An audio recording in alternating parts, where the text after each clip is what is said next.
Okay, as we come to the Gospel of Mark, we're at that point now.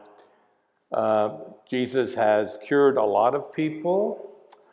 He has chosen his apostles. Last night we talked about the Gerasene demoniac and all of that and how he cures. And the demoniac, once he was cured, wanted to go with Jesus. And Jesus says, no, I want you home to your family and friends that you've been gone for so many days or so many years because you were possessed by the evil one. Now you're health free. I want you to go back to your family and friends and tell them what the Lord in his kindness has done for you through me.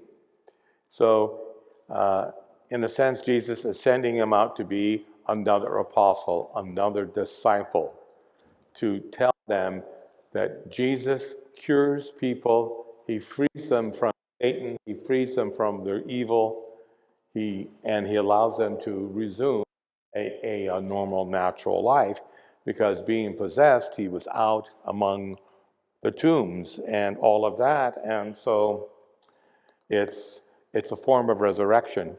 And of course, as I said yesterday, when he does that, he talks to the evil one. And the evil one knows who he is. We know who you are. You are the Son of the Most High. And then Jesus has this interesting conversation with the demoniac and says, well, what's your name? My name is Legion, for we are many. And there are all sorts of later rabbinical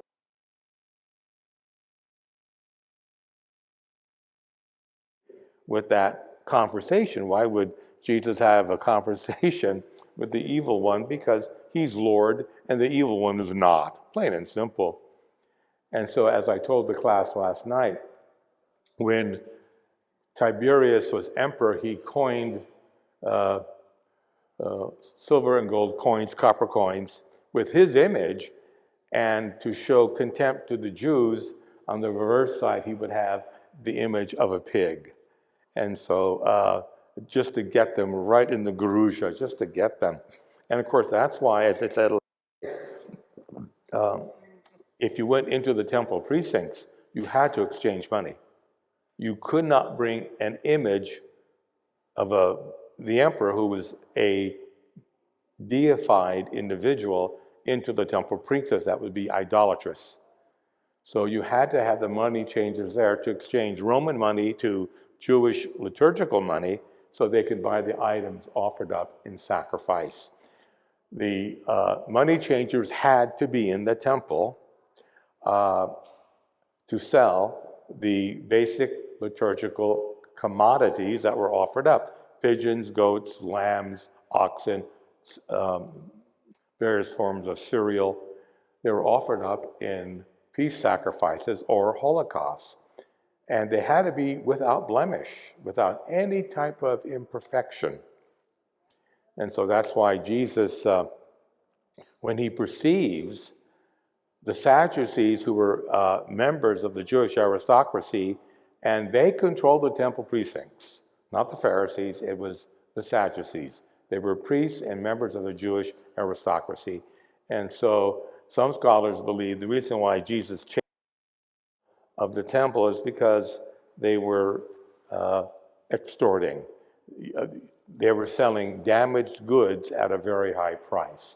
So you were cheating God by not giving him the best of the bounty, and cheating people for having high prices. The fact that Jesus had the ability, by the way, to overturn the money changers' table, he effectively stopped the sacrifice of Israel. He could not have done this on his own. It was an armed takeover. Scholars believe there was an armed. One man could not close the temple treasury because it's a huge corridor of stalls and porticos. He could not have done it by himself. It was an armed takeover. And they didn't take it over by bashing them with lilies, folks. They had swords and knives, okay? Remember when Jesus is captured in the garden, and Peter takes a sword and lops off the ear of the high priest. What do you think they were carrying, folks? Okay, so it was an armed takeover. He effectively stopped the sacrificial activity, the liturgical activity of Israel. Then later in the afternoon, he and his followers leave the temple precincts. Many scholars believe that is the last straw.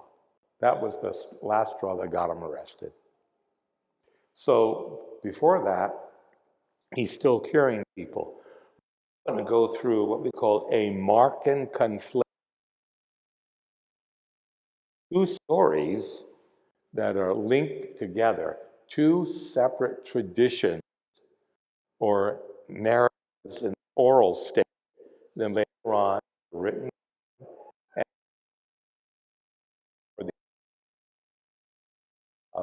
It's called redaction or redaction criticism.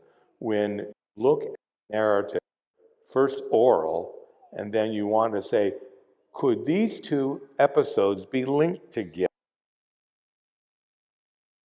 They put them together. For example, in Mark chapter 5,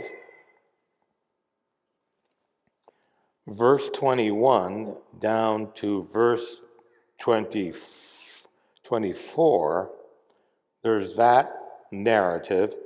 Then there's a break, and another narrative is introduced, 24b, which ends at the end of the chapter.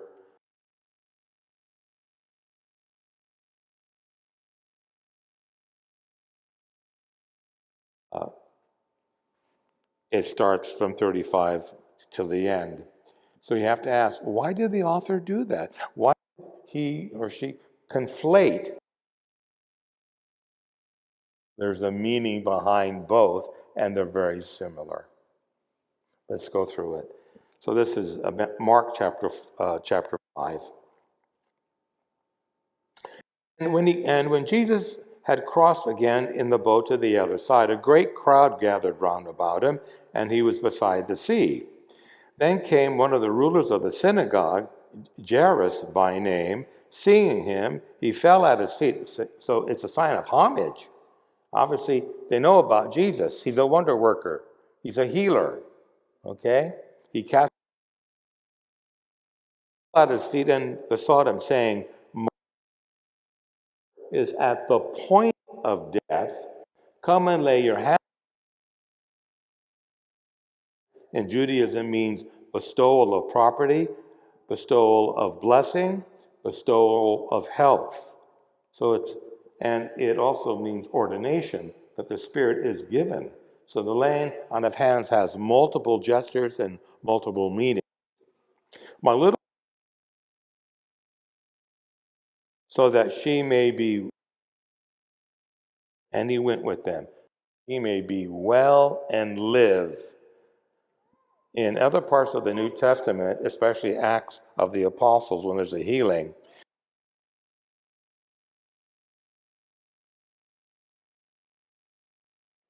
okay, that ends narrative A. Narrative, the throng about him. So he's being crushed. Okay, and there were years. There's a similitude coming down here. Okay, but have suffered much.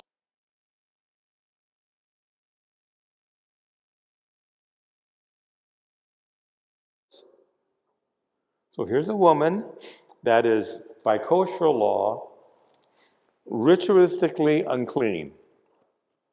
There's a flow of blood. Under kosher law, she's arch-contaminational. She should not be touching anything. Again, kosher deals what you can taste, touch, and handle, and what you cannot taste, touch, and handle. And at this juncture, she knows about Jesus. And what happens? She heard the reports about Jesus and came up behind him in the crowd and touched his garment. Jesus had a prayer shawl called a talit.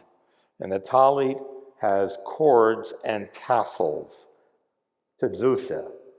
And these cords and tassels have knots, okay? And there are 5 tassels. And each tassel is made up of several knots, 10, 3, 5, and 1. It represents letters in the Jewish alphabet. So each knot and the wraparound for each knot was a number. And that number referred to a letter in the Jewish alphabet. See, everything has symbol, folks. Everything. So she touches garment, but his talit. And she's touching the 5 tassels. She's touching the 5 letters. It's Yahweh. She's calling upon the name of the Lord. She's calling upon the name of the Lord by touching his talit, the tassels, with the knots and the number of knots indicating a letter in the Jewish alphabet which spells the name of God. She's calling upon the name of the Lord. Now, when she did that, she contaminated Jesus. She contaminated this rock star rabbi, folks. He's being crushed on every side. Tons of people touching him. Will he cure me? You know? She thinks, I know I'm in the state of contamination. I shouldn't be touching anything or anyone. How about if I sneak behind him and touch the talit of his cloth, of his prayer shawl? Look at the response here. If I touch even the garments, I shall be made well. And immediately the hemorrhage ceased, and she felt in her body that she was healed of her disease. Now, look at the response of Jesus and look at the response of his disciples. And Jesus, perceiving in himself that power came forth from him, immediately, another mark and issue, immediately turned around in the crowd and said, "Who touched my garments?" And of course, the disciples have no patience. And the disciples said to him, "You see the crowd pressing round about you, and you say, 'Who touched me?'" And he looked around to see who had done it. See, the healing is secondary. There's something else that's going to be made very clear here. Who touched me? And he looked around to see who had done it. But the woman, knowing what had been done to her, came in fear and trembling. She knows she has just contaminated the rabbi. Okay. Fell down before him and told him the whole truth. And he said to her, "Daughter," notice she's a daughter of Abraham, a daughter of faith. You see? When Zacchaeus eats at Jesus, when he eats with Jesus at his home, he calls him a son of Abraham, a son and daughter of faith. Daughter, your faith has made you well, not the touch. Your faith has made you well. Go in peace and be healed of your disease. So he's simply making an attestation. What has already taken place, I'm not going to attest. You have been healed. Go in peace, and your faith has saved you. It wasn't enough to simply be healed. You had to make a profession of faith. I'm the one, I own everything. I own my action. Woman, you have great faith. Okay, go in peace. Your faith in me has saved you. End of the narrative B. We now go back to narrative A. And we're going to see the real similitude. While he was still speaking there, came forth from the ruler's house some who said, "Your daughter is dead. Why trouble the teacher any further?" So at first she was dying. Now she's dead. Okay. Your daughter is dead. Why trouble the teacher or the rabbi any further? But ignoring what they said, Jesus said to the rulers of the synagogue, "Do not fear, only believe. Do not fear, have faith." So before he does anything, Jesus warns him, you have nothing to be afraid of. But she's dead. You have nothing to be afraid of. Have faith. And he allowed no one to accept Peter and James and John, the brother of James. And when they came to the house of the ruler of the synagogue and saw the tumult, there was ritualistic mourning. There's the throat glottal as a sign of sorrow. So it's ritualistic wailing and crying. It's a sign of, or it's a sign of communal sorrow. So when they came to the house of the ruler of the synagogue, he saw a tumult of people weeping and wailing loudly. And when he had entered, he said to them, "Why do you make such a tumult and weep? The child is not dead, but sleeping." There you go. Death for Christians is asleep, to be awakened by Jesus later. That's the Christian concept of death. You're merely asleep until the resurrection. Okay. She's not dead, she's sleeping. And they laughed at him. Some say they ridiculed him. But he put them outside of the house, namely, okay, you're not going to be a witness to this. Those who have faith will. If you don't have faith, get out of the house. So they go into the inner room. And he took the child's father and mother and those who were with him, Peter, James, and John, and went in where the child was. Taking her by the hand, just like Peter's mother-in-law, taking her by the hands on, okay? He's touching a dead body. He's arch-contaminating, okay? Talitha kumi, it's the only Aramaic in the Gospel of Mark. Talitha kumi, which means, little girl, I say to you, arise. Arise, okay? And immediately the little girl got up, walked, for she was 12 years old, and immediately they were overcome with amazement, and he strictly charged them not to tell anyone and told them to give him something to eat.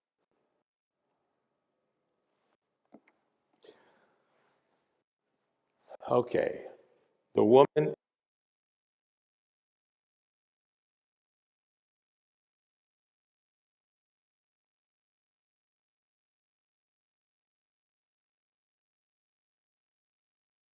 he is contaminated. Both are women. Both give life. Both, obviously, her father and mother represent her. Okay, that's the issue. If you can do anything, come and lay your hands. So the elder woman touches the garment of Jesus with her hands. Jesus, in his state, touches her, this young child, age 12. 12, of course, the 12. Israel, God wants Jesus to heal Israel. He doesn't want Israel to die. But as you're going to see right next, with the rejection of Jesus of his own town in Nazareth, they're dying. Not having faith in God is being the living dead. God is life. When you have faith, you are alive. You're not dead. You are alive in God. in union with yourself and with your family, friends, with the rest of the people of the land of Israel. So this is a calling to life by way of faith. That's why Jesus says, don't be afraid, believe. The woman believes, the synagogue leader believes. The woman's been suffering for 12 years. He wants to heal Israel. Now, what happens? Well, the very next pericope doesn't go well.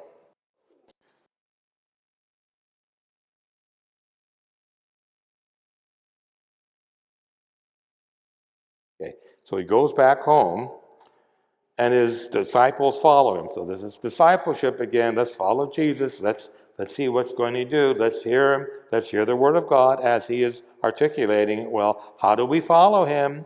So he's curing the multitude. In later parts of Mark, he cures lepers. He raises people from the dead. He is accused of being linked with Beelzebul. He breaks kosher.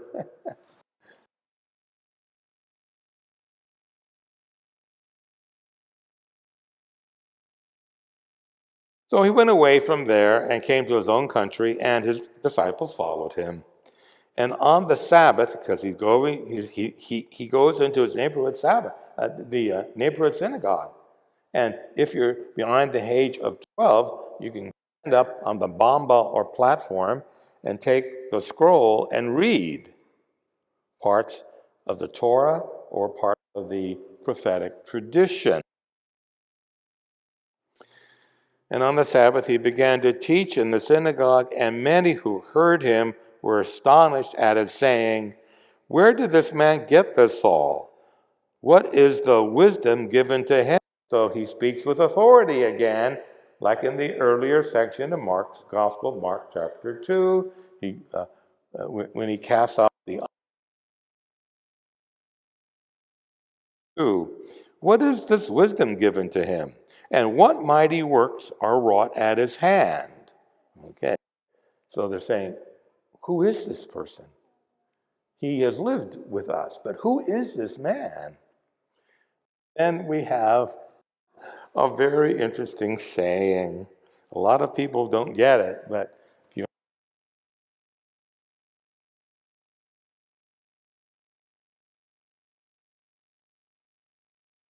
verse 3, is not this the carpenter, the son of Mary, and the brother of James, Joses, and Judas, and Simon? And not are his sisters here with us? And they took offense at him. Now,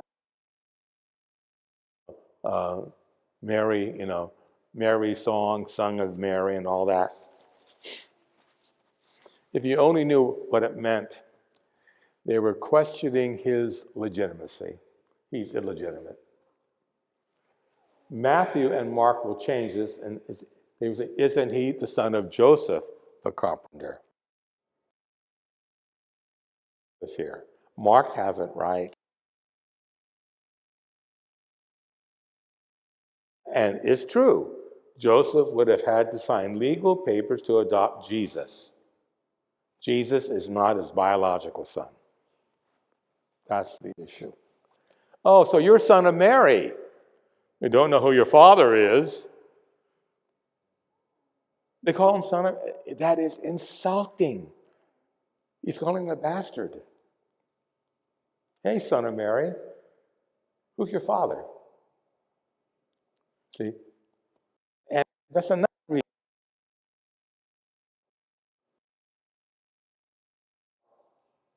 Who takes care of Mary? John's disciple. Jesus' disciple, John, and his family. If Jesus had brothers and sisters, it was by law that they took care of Mary. But there are no brothers and sisters. For us, these are cousins or the extended family of Jesus. We Roman Catholics believe that Mary was perpetually virginal, period, end of discussion. And it's things like this where he's son of Mary, not son of Joseph. It is true, Matthew and Luke will say, isn't he Joseph's son, or the son of the carpenter Joseph? They had to amend it because Mark is, in fact, very offensive. But he's absolutely correct. He's absolutely correct.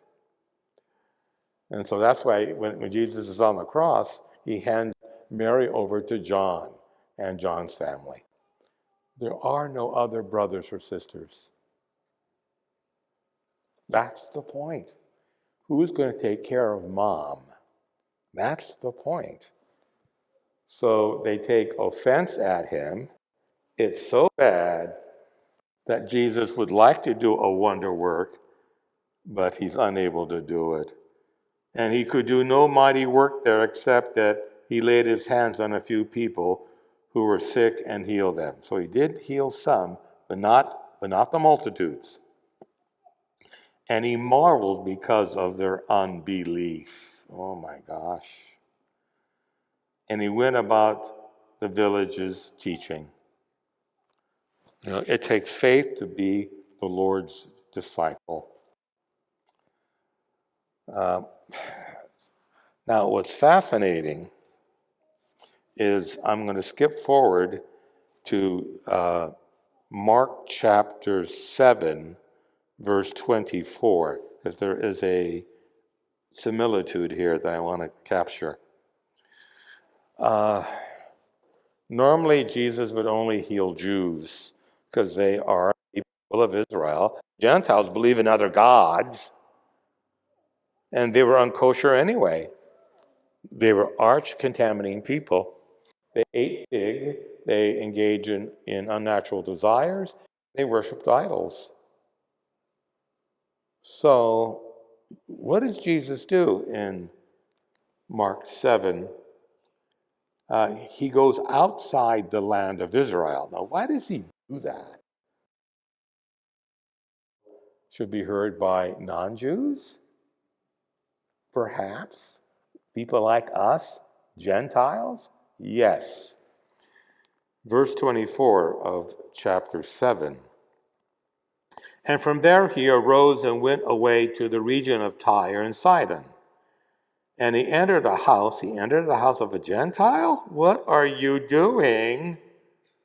You can't do that. And he entered a house and would not have anyone know it, but yet he could not be hid. His fame even reached there. He's gone to live in Gentile territory.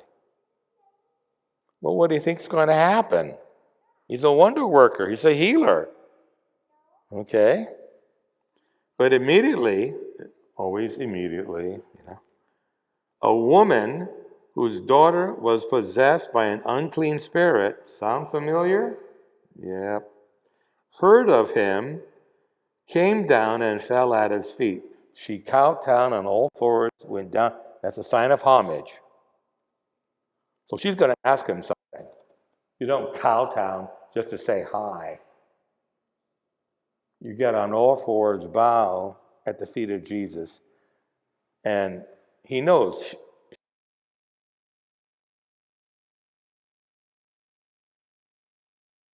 Syro-Phoenician by birth.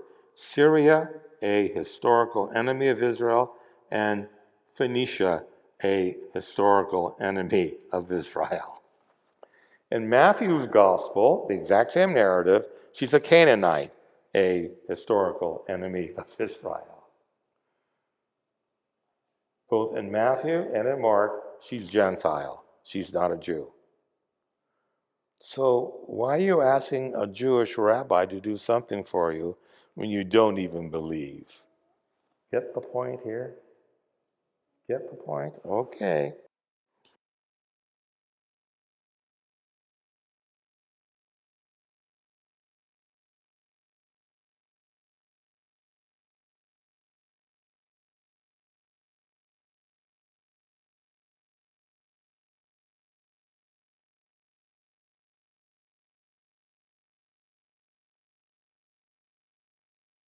Throw it to the dogs. You think, well, that's not a very nice thing to say. but it's accurate. It's not right to throw the children, Israel, bread, food. In the gospel tradition, Jesus is the bread of life. He's the bread that comes down from heaven. He's bread. And in the Torah, you eat the Torah as if you're eating wisdom, as if you're eating bread. It's not right to throw the children's bread wisdom or wisdom bread, who Jesus is, the wisdom bread, later in John chapter 6. It's not right to throw it to the dogs. Gentiles are dogs, and they're pigs. Now, how does she respond? She does not respond to that. She knows she's a dog.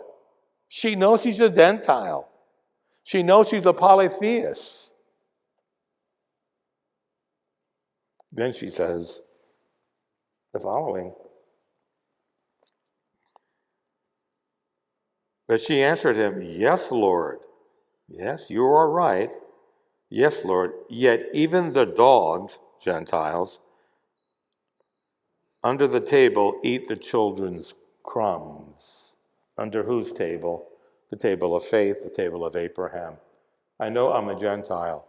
I want access to the table. I'm a dog. Can I have the scraps, the crumbs that fall off the table? She wants to be admitted to the table of faith with Abraham. That's the point. I want to be with the Jews. I want the blessing of Abraham. I want to eat at the table. I want the crumbs that fall from the table. I know I'm a Gentile, and I want to change. I want to sit at the table and eat the crumbs that fall off the table. I want to eat the wisdom that comes from God. And you, Jesus, are the wisdom bread coming from God. May I sit at the table, please? Can I sit at the table? Very rare. Twice in the gospel narratives, one in Matthew, one in Mark, does Jesus ever approve of someone's faith? Only twice. This is one of them. And it's not a Jew. It's a Gentile that's now converting to the God of Israel. And he said to her, "For saying this, you may go your way.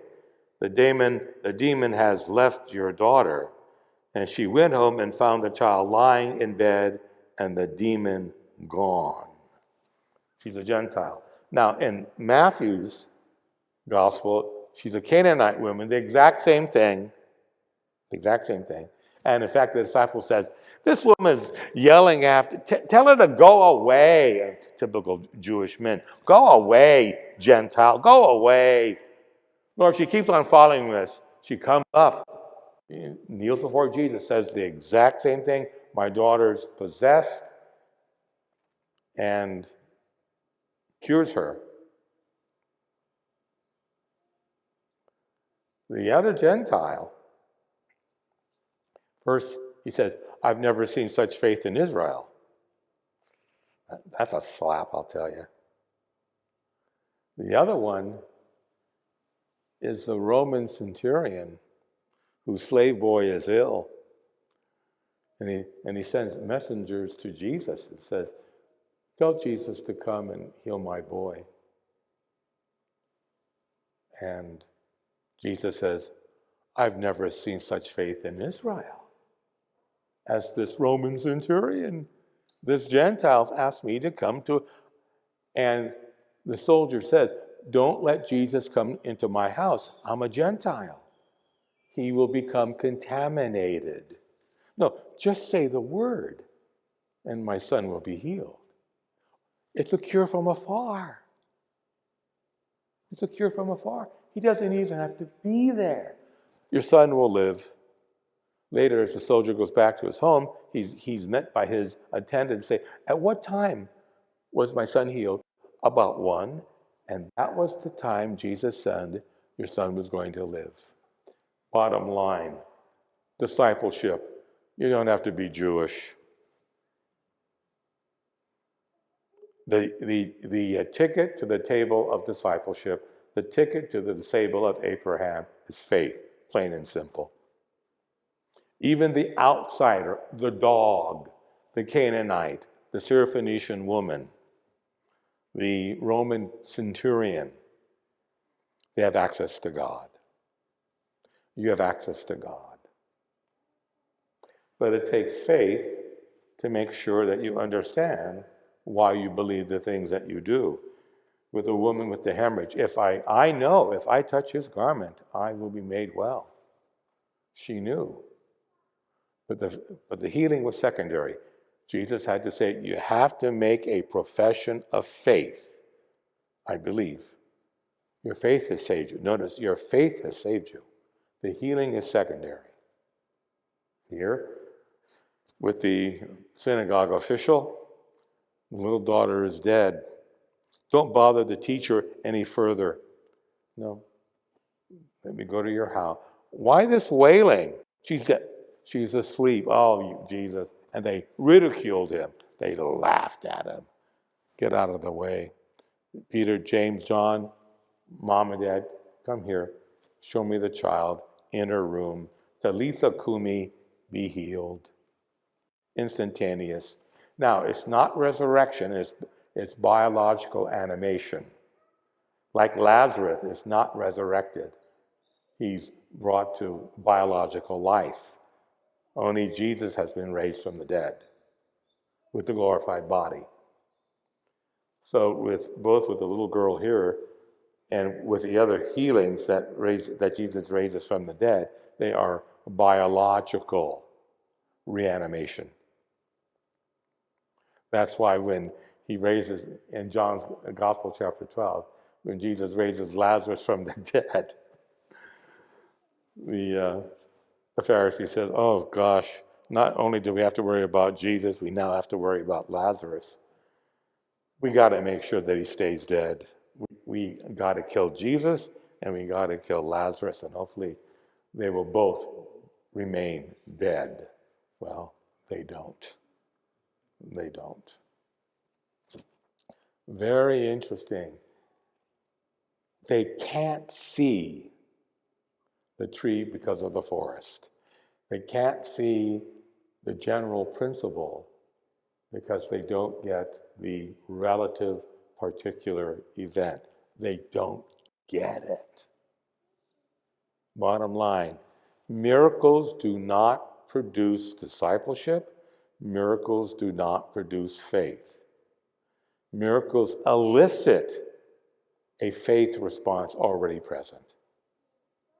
It elicits a faith response already there. Because there's no guarantee that if you see a sign done by Jesus or a miracle done by Jesus, that's not a guarantee that you will believe and be his disciple. Look at the Pharisees saw it all, and they refused to believe.